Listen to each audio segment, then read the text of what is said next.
m'appelle Mamadou Abibou Diallo, je suis le spécialiste en communication du fonds d'entretien routier autonome FERA. waaw suñu teewaay fii nga xamante ne moom mooy Tivaouane dama koy tàmbale rek tënkal la ci ñaari baat rek ci li nga xam ne moom mooy liggéeyu fonds d'entretien routier autonome. benn bi ci njëkk nag moom mooy fexe ba dajale koppar gépp goo xamante ne danañ ko soxla ngir toppatoo tali yi ci biir réewum Sénégal. beneen bi nag moom mooy bu ñu dajalee xaalis boobu dañ koy jox ay bànqaas ngir ñu fexe ba entretien routier ñoom ñu def ko. dañ koy def nag ci ni mu gën a leeree ak ci ni mu gën a baaxee li nga xam ne nag moom moo waral suñu teewaay fi nga xam ne moom mooy gàmmu Tivaouane dafa doon loo xamante ne dañ ko namm def ngir fexe ba lépp loo xamante ne ñun mën nañu dugal suñu loxo ci wàllum sécurité routière moom mooy fexe ba li nga xam ne moom mooy accident yi wàññeeku ci dem beeg dikk bi nga xam ne dañ koy faral di nemmeeku ci jamonoy ay gàmmo wala màggal wala ay pèlerinage Popenguine ñi nga xam ne ñoom ñooy jël tali yi ñu fexe ba bàyyi si xel ba nga xamante ne loolu dana gën a wàññeeku bu baax a baax. lu tax loolu ñu koy def dañuy ñëw rek yokk ci liggéey boo xamante ne am na bànqaas boo xam ne dafa nekk ci ministère des transports terrestres day liggéey ci loolu muy DTR ñun dañ leen di jox at wu nekk koppar ngir ñuy liggéey ngir accident yi di wàññeeku ci biir réew mi ñun nag dañuy ñëw rek ngir yokk ci liggéey boobu nga xamante ne ñoom ñoo ngi koy def te yàgg nañ koo def te xaalis bu bare FERA moo ngi koy def. leneen tamit loo xamante ne waral na suñu tànk fi nga xamante ne moom mooy gàmmu Tivaouane comme niñ ko defee ca màggal Touba ci bii ñu génn ak ci nga xamante ne moom mooy pèlerinage marial de Popenguine mooy fexe ba FERA ñu gën koo xam askan wi gën koo xam. ñan ñoo ko war a xam nag mooy ñi nga xamante ne jàpp nañ ne ñun suñu cœur de cible lañ bokk mooy ñiy jëfandikoo tali bi dem beeg dikk bi ñi nga xamante ne ñoom ñooy chauffeurs yi ak askan wi yëpp ñoom ñu xam li nga xam ne moom mooy liggéey bi nga xam ne FERA dana ko def ci biir réew mi te mu doon loo xamante ne dafa jëm ci wàllum toppatoo tali yi ci biir réewum Sénégal ndaxte koppar gi nga xamante ne ñu ngi koy dugal ci lool ñun ñoo ciy liggéey te gis nañ ne ci at yi ñu jëm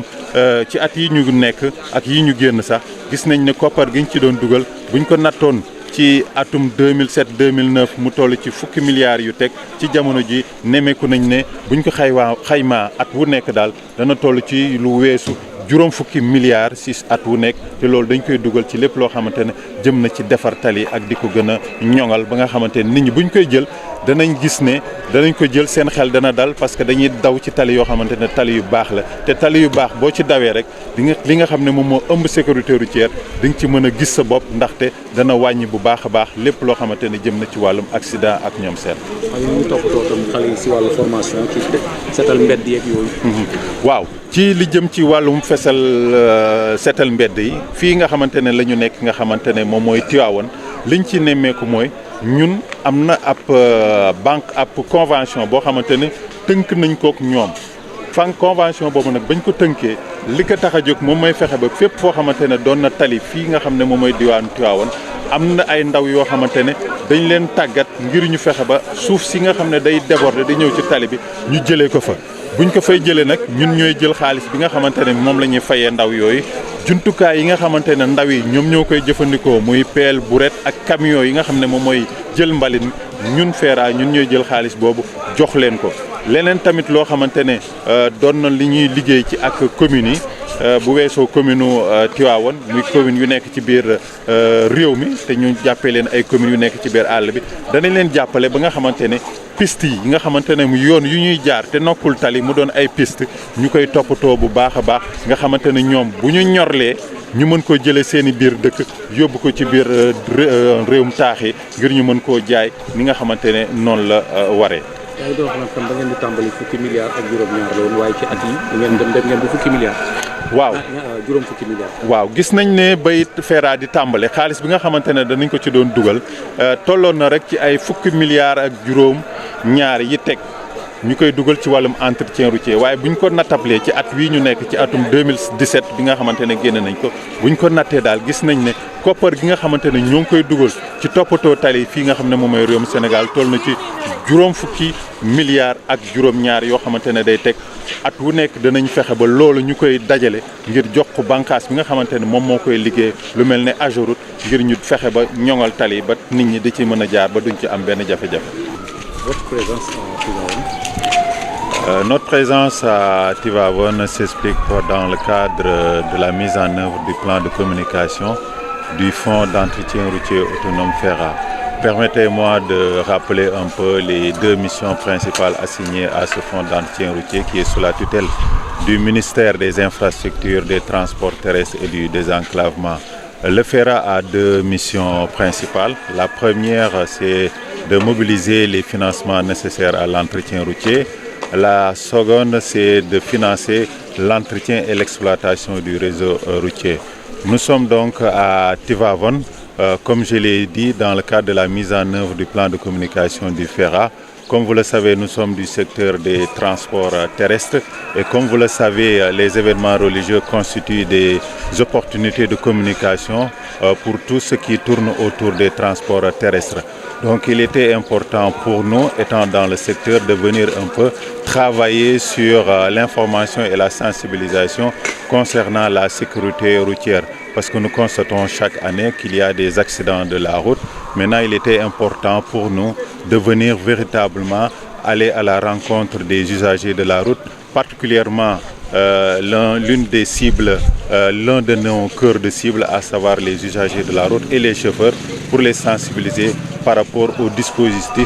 dispositions à prendre pour véritablement éviter certains accidents de la route. Et à ce niveau-là, nous comptons les rencontrer pour des séances d'information et de sensibilisation sur la sécurité routière. Le deuxième objectif également assigné à cette mission du FERA au niveau de ce Gamou de Tivaouane, c'est de venir pour accroître un peu la visibilité du fonds d'entretien routier autonome FERA, qui n'est pas très bien connu du grand public, malgré le fait que c'est un fonds qui a été créé depuis 2007 et qui a commencé ses activités en 2009 et qui travaille véritablement pour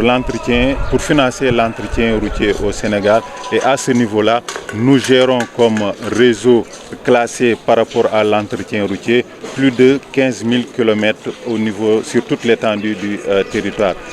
Et ce qui concerne le réseau non classé, nous sommes à plus de 30 000 km et nous travaillons à financer ces activités relatives à l'entretien routier qui constitue notre cœur de métier. Mais nous ne sommes pas également arrêtés au financement de ces activités-là. Comme je l'ai dit, nous travaillons avec la direction des transports terrestres que nous finançons pour tout ce qui tourne autour de la sécurité routière et comme je l'ai dit, par rapport à l'information et à la sensibilisation pour éviter les accidents. Nous travaillons également avec la direction des routes en ce qui concerne l'entretien et le fonctionnement des bacs. Nous travaillons également sur la question relative à la charge à l'essieu. Autre secteur également que nous finançons, c'est la formation. Et par rapport à la formation, nous finançons le centre de formation et de perfectionnement des travaux publics qui s'occupe de tout ce qui est formation des acteurs qui sont dans le secteur des transports terrestres, mais également du secteur routier de façon générale.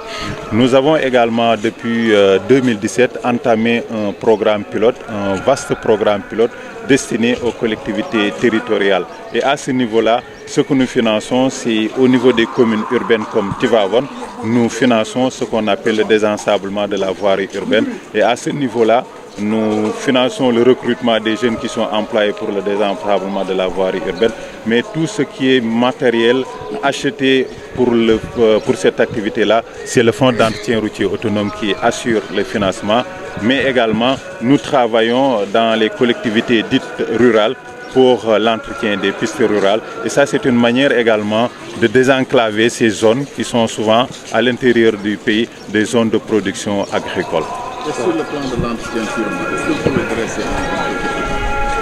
un Le bilan qu'on peut dire par rapport à l'entretien routier au Sénégal, en 2007, quand le fonds d'entretien routier a commencé ses activités, nous étions à un financement chiffré à près de 17 milliards de francs CFA en 2007, voire 2009, début des activités du FERA. Maintenant, en 2017, nous avons noté qu'il y a une nette amélioration des financements destinés à l'entretien routier. Et à l'heure actuelle, chaque année, le FERA débloque plus de 50 milliards de francs CFA destinés à l'entretien routier et qui est assuré par l'agence de gestion des routes qui est l'AGEROUTE. Et à ce niveau, ce que nous avons constaté également en termes de pourcentage concernant le changement du niveau de service de ces routes-là, c'est qu'à l'heure actuelle, nous sommes presque à près de 87%, plus de 80% en termes de qualité du niveau de service de ces routes-là qui sont entretenues par l'AGEROUTE sur financement du FERA.